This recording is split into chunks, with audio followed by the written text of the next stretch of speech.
Pada 29 Mei 2006, sebuah peristiwa dahsyat mulai terungkap, mengubah lanskap dan kehidupan ribuan orang selamanya. Lumpur panas berwarna abu-abu menyembur dari tanah, bukan hanya setetes atau dua, melainkan aliran deras yang tak terkendali. Lokasinya di Sidoarjo, Jawa Timur, sebuah wilayah yang sebelumnya tenang dan damai. Sumbernya dekat sumur eksplorasi gas milik PT Lapindo Brantas, memicu perdebatan dan pertanyaan tentang penyebab sebenarnya dari bencana ini. Awalnya hanya getaran kecil, nyaris tak terasa, seperti bisikan alam yang diabaikan. Namun getaran itu berubah jadi bencana yang menimbun desa, melenyapkan rumah-rumah dan harapan dalam lautan lumpur. Tidak hanya rumah, pabrik pun ikut terendam, melumpuhkan industri lokal dan mata pencaharian warga. Bencana ini membuat ribuan orang mengungsi, meninggalkan semua yang mereka miliki demi keselamatan. Akibatnya, melumpuhkan ekonomi daerah, menghancurkan bisnis dan infrastruktur yang telah dibangun bertahun-tahun.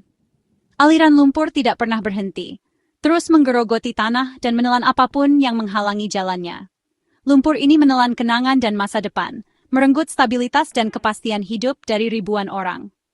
Bencana ini meninggalkan luka permanen di Sidoarjo, mengubah lanskap dan meninggalkan trauma mendalam bagi masyarakatnya. Bagi warga lokal, ini bukan hanya berita utama, ini adalah tragedi pribadi yang terus berlanjut. Ini kenyataan sehari-hari, perjuangan untuk bertahan hidup di tengah bencana yang tak kunjung usai. Ini adalah luka yang tak mau sembuh, sebuah pengingat konstan tentang apa yang telah hilang. 18 tahun kemudian dampaknya masih terasa, dan pertanyaan tentang pertanggungjawaban masih belum terjawab sepenuhnya. Lumpur masih mengalir, menjadi simbol abadi dari bencana yang tak terkendali. Lumpur ini mengubah bentuk tanah dan identitas Sidoarjo, menciptakan lanskap baru yang suram dan penuh tantangan. Tanggul penahan pemerintah adalah penghalang rapuh, upaya untuk menjinakkan kekuatan alam yang tak terduga. Tanggul ini berhadapan dengan kekuatan yang tak terhentikan, sebuah pengingat bahwa alam dapat dengan mudah mengalahkan ambisi manusia. Mengelola lumpur telah menjadi kondisi krisis permanen, sebuah upaya berkelanjutan untuk mengurangi dampak dan melindungi masyarakat. Krisis ini seolah tanpa akhir yang terlihat, sebuah tantangan yang membutuhkan solusi jangka panjang dan komitmen yang berkelanjutan. Bencana ini menjadi pelajaran pahit, sebuah pengingat tentang pentingnya kehati-hatian dan tanggung jawab dalam setiap tindakan. Ini adalah pelajaran tentang risiko ambisi industri yang tidak terkendali, dan konsekuensi yang menghancurkan ketika keselamatan diabaikan. Ini adalah simbol bencana lingkungan, sebuah peringatan tentang dampak jangka panjang dari kerusakan lingkungan. Ini adalah tentang tanggung jawab perusahaan dan kebutuhan untuk akuntabilitas ketika terjadi kesalahan. Ini adalah perjuangan untuk keadilan, sebuah upaya untuk memastikan bahwa mereka yang bertanggung jawab dimintai pertanggungjawaban. Pertanyaannya sekarang bukan bagaimana menghentikan lumpur sepenuhnya, karena mungkin itu sudah tidak mungkin. Pertanyaan yang lebih mendesak adalah bagaimana hidup dengannya, bagaimana membangun kembali kehidupan di tengah bencana yang terus berlanjut. Tragedi Lapindo tetap menjadi pengingat yang menghantui, sebuah simbol dari kerentanan kita terhadap kekuatan alam dan konsekuensi dari tindakan kita. Ini adalah tentang harga yang harus dibayar ketika semuanya salah besar dan pentingnya belajar dari kesalahan masa lalu. Ini adalah masalah yang gagal dipecahkan oleh solusi konvensional, sebuah tantangan yang membutuhkan pemikiran baru dan pendekatan yang inovatif. Ini adalah tragedi yang tidak bisa diselesaikan hanya oleh waktu dan uang, tetapi membutuhkan komitmen jangka panjang dan solidaritas dari semua pihak. Seiring, lumpur terus mengalir tanpa henti, memuntahkan jutaan meter kubik material ke lanskap. Begitu pula uang dari APBN Indonesia terus mengucur. Sebuah aliran dana yang tampaknya tak pernah berhenti, mengikuti jejak lumpur yang tak terkendali. Setiap tahun ratusan miliar rupiah dialokasikan, jumlah yang cukup besar untuk mendanai berbagai proyek pembangunan. Dana tersebut diperuntukkan bagi Pusat Pengelolaan Lumpur Sidoarjo, sebuah badan yang dibentuk khusus untuk mengatasi bencana yang tak kunjung usai ini. Pada tahun 2023, anggarannya mencapai 248 miliar. Sebuah angka yang mencerminkan skala tantangan yang dihadapi. Pada tahun 2024, anggaran tersebut naik menjadi 300 miliar, menunjukkan peningkatan kebutuhan dan kompleksitas penanganan lumpur. Peningkatan ini terjadi tanpa tanda-tanda penurunan, mengisyaratkan bahwa krisis ini akan terus membebani keuangan negara. Dana ini digunakan terutama untuk memelihara tanggul yang berfungsi sebagai benteng pertahanan utama, pompa-pompa raksasa yang terus bekerja tanpa henti, dan area penampungan yang luas, yang terus diperluas untuk menampung volume lumpur yang terus meningkat. Ini adalah siklus mahal dan tak berujung. Sebuah komitmen finansial yang tampaknya tidak memiliki batas waktu. Selama bertahun-tahun, total yang dihabiskan telah mencapai triliunan rupiah. Sebuah jumlah yang mencengangkan, yang bisa digunakan untuk tujuan lain.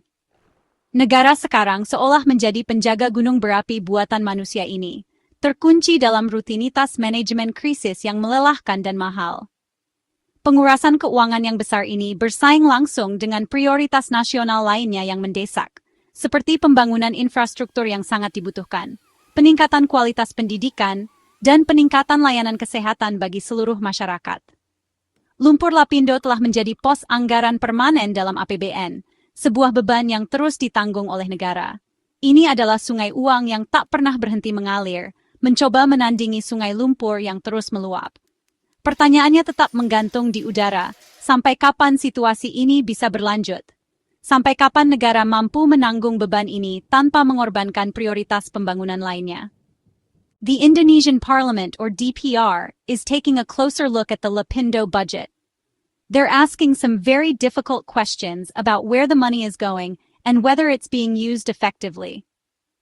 Lasaris, the chairman of Commission 5, has voiced concerns, highlighting a significant disconnect. He's pointing out the apparent mismatch between the substantial expenditures being made and the minimal progress that's actually visible on the ground.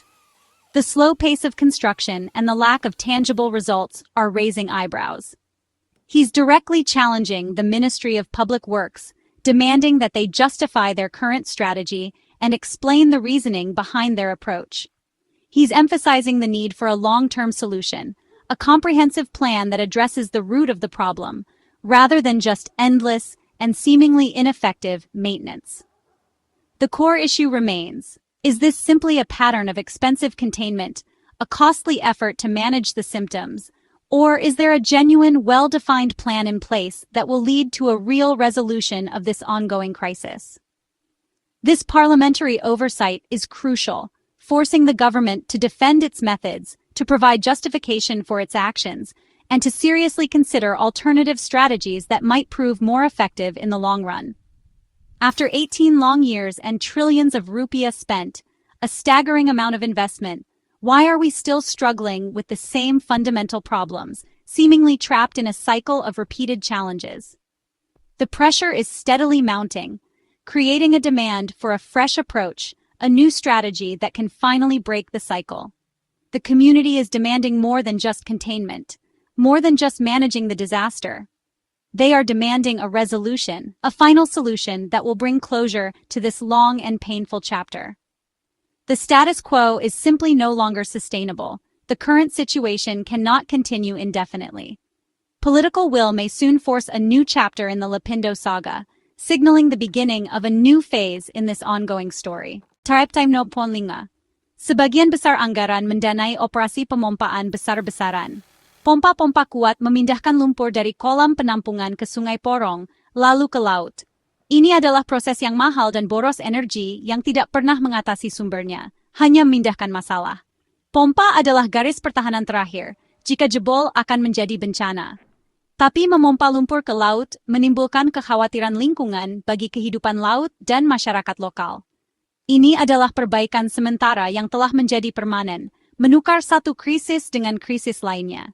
Pemerintah terjebak antara menahan lumpur dan mempertaruhkan kerusakan lingkungan baru. Strategi saat ini adalah lingkaran reaktif yang mahal, tanpa akhir yang jelas. Mengapa aliran lumpur terus berlanjut setelah 18 tahun dan triliunan dihabiskan?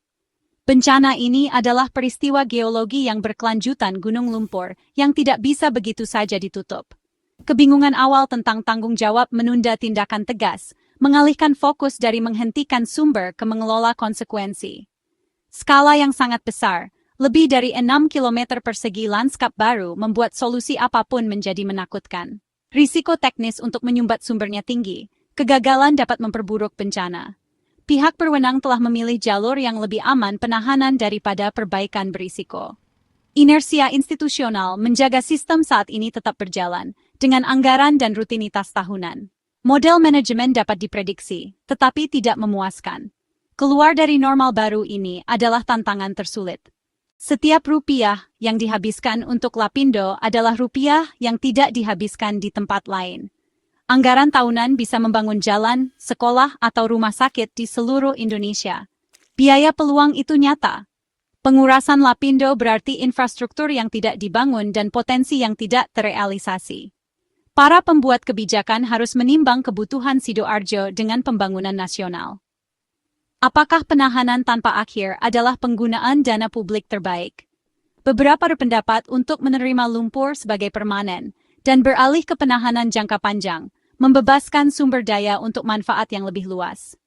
Debatnya adalah tentang menemukan keseimbang yang berkelanjutan, melindungi Sidoarjo tanpa mengorbankan kemajuan nasional. Pilihan antara kolam lumpur dan jalan tol sangat jelas, tetapi tidak dapat dihindari. Banyak yang menyerukan pendekatan baru. Beberapa mengusulkan untuk menyumbat gunung lumpur, perbaikan yang berisiko belum terbukti dengan taruhan tinggi. Yang lain menyarankan menggunakan lumpur sebagai sumber bahan konstruksi, mengubah limbah menjadi peluang. Proyek percontohan menunjukkan harapan, tetapi peningkatan skala adalah tantangan besar. Perencana kota membayangkan mengubah area tersebut menjadi taman geologi atau zona konservasi merangkul lanskap baru. Ide-ide ini beralih dari melawan lumpur menjadi hidup berdampingan dengannya. Inovasi ada, tetapi kemauan politik diperlukan untuk bertindak. Siklus pemompaan saat ini bukan satu-satunya jalan ke depan. Kecerdasan manusia dapat mengubah bencana menjadi ketahanan, jika diberi kesempatan. Pesimet. Penggunaan dana publik untuk Lapindo tetap sangat kontroversial. Banyak orang Indonesia percaya PT Lapindo Brantas harus menanggung seluruh biaya, bukan pembayar pajak. Perusahaan mengklaim aliran lumpur adalah peristiwa alami, sementara banyak ahli menyalahkan kesalahan pengeboran. Ambiguitas hukum telah memungkinkan beban bergeser ke negara.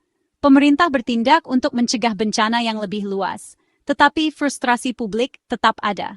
Kasus ini adalah ujian akuntabilitas perusahaan dan hukum lingkungan di Indonesia. Para kritikus memperingatkan bahaya moral jika perusahaan tidak bertanggung jawab, publik membayar untuk risiko pribadi. Keadilan, bagi banyak orang, berarti membuat mereka yang bertanggung jawab membayar. 18 tahun terlalu lama untuk perbaikan jangka pendek. Pemerintah harus beralih dari manajemen krisis ke resolusi strategis. Nyatakan pemompaan tanpa batas tidak berkelanjutan dan berkomitmen pada solusi jangka panjang. Bentuk gugus tugas independen, multidisiplin untuk mengevaluasi semua opsi dan menyajikan rencana. Selesaikan pertanyaan hukum tentang tanggung jawab keuangan PT Lapindo Brantas, tetapkan preseden untuk akuntabilitas perusahaan. Investasikan dalam diversifikasi ekonomi Sidoarjo dan dukung komunitas yang terkena dampak. Rangkul solusi inovatif. Ubah lokasi bencana menjadi sumber daya, taman, atau monumen. Penyelesaian bukan berasal dari menghentikan lumpur, tetapi dari mengambil kendali masa depan. Saatnya bagi Indonesia untuk menjadi arsitek babak terakhir Lapindo.